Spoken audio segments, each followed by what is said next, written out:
La loi numéro 2021-1357 du 18 octobre 2021, dite loi Egalim 2, a introduit au Code de commerce plusieurs mécanismes visant à protéger la rémunération des agriculteurs face à la grande distribution. Elle a notamment créé les articles L441-17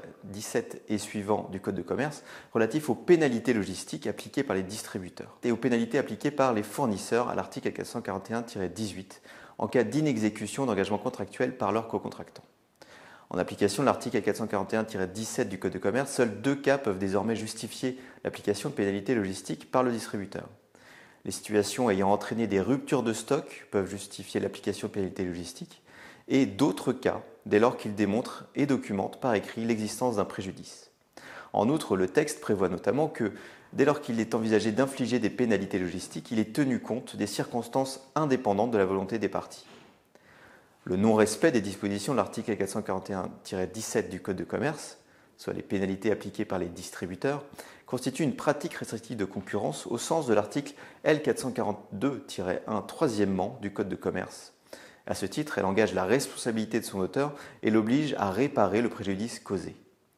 Elle encourt en outre le prononcé d'une amende civile dont le montant ne peut excéder le plus élevé des 3 montants suivants. 5 millions d'euros, le triple du montant des avantages indûment perçus ou obtenus, ou 5% du chiffre d'affaires hors taxe réalisé en France par l'auteur des pratiques lors du dernier exercice clos. L'article L441-19 du Code de commerce prévoit la publication et l'actualisation régulière d'un guide des bonnes pratiques pour l'application des articles L441-17 et L441-18.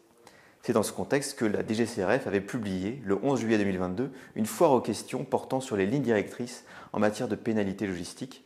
qu'elle présente comme constituant la doctrine de l'administration en matière de pénalités logistiques entre entreprises et étant établie sous réserve de l'appréciation souveraine des tribunaux.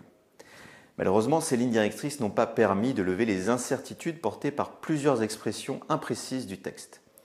Les notions de marge d'erreur suffisante, de délai suffisant, d'autres cas ou de pénalité envisageable ou encore de circonstances indépendantes de la volonté des parties. Dans un dossier dans lequel le groupement d'achat Leclerc demande l'annulation d'une décision du 27 septembre 2022 ainsi que d'un courrier du 29 novembre 2022 confirmant celle-ci, par lequel le directeur régional et interdépartemental de l'économie, de l'emploi, du travail et des solidarités d'Île-de-France, la DRIETS, a prononcé à son encontre une injonction sous astreinte en cas d'inexécution de modifier les clauses des contrats passés avec ses fournisseurs relatives aux pénalités logistiques, le groupement Leclerc a soulevé devant le tribunal administratif de Melun une question prioritaire de constitutionnalité, QPC, dirigée contre les dispositions de l'article L441-17 du Code de commerce, de l'article L442-4 de ce code et du 3 de l'article L470-1 du même code. Par une décision du 9 février 2024, le Conseil d'État a considéré que le moyen tiré de ce qu'elle porte atteinte aux droits et libertés garantis par la Constitution, notamment au principe de l'égalité des délits résultant de l'article 8 de la Déclaration des droits de l'homme et du citoyen, en tant qu'elles ne définissent pas la marge d'erreur suffisante que le distributeur est tenu d'accorder à son fournisseur dans les contrats conclus avec lui, soulève une question présentant un caractère suffisamment sérieux.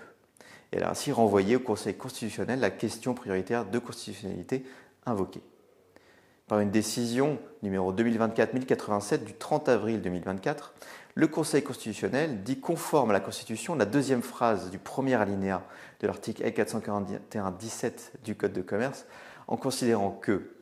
il résulte des termes même de ces dispositions que le caractère suffisant de la marge d'erreur doit s'apprécier au cas par cas au regard du volume de livraison prévu par le contrat. Dès lors, la notion de marge suffisante ne présente pas de caractère imprécis ou équivoque. Ainsi, en faisant référence à cette notion, le législateur a défini avec une précision suffisante les éléments essentiels de l'obligation dont, sous le contrôle du juge, la méconnaissance est sanctionnée. Le grief tiré de la méconnaissance du principe de l'égalité des délits et des peines doit donc être écarté. Par conséquent, les dispositions contestées qui ne sont pas entachées d'incompétence négative et qui ne méconnaissent aucun droit ou liberté que la Constitution garantit doivent être déclarées conformes à la Constitution.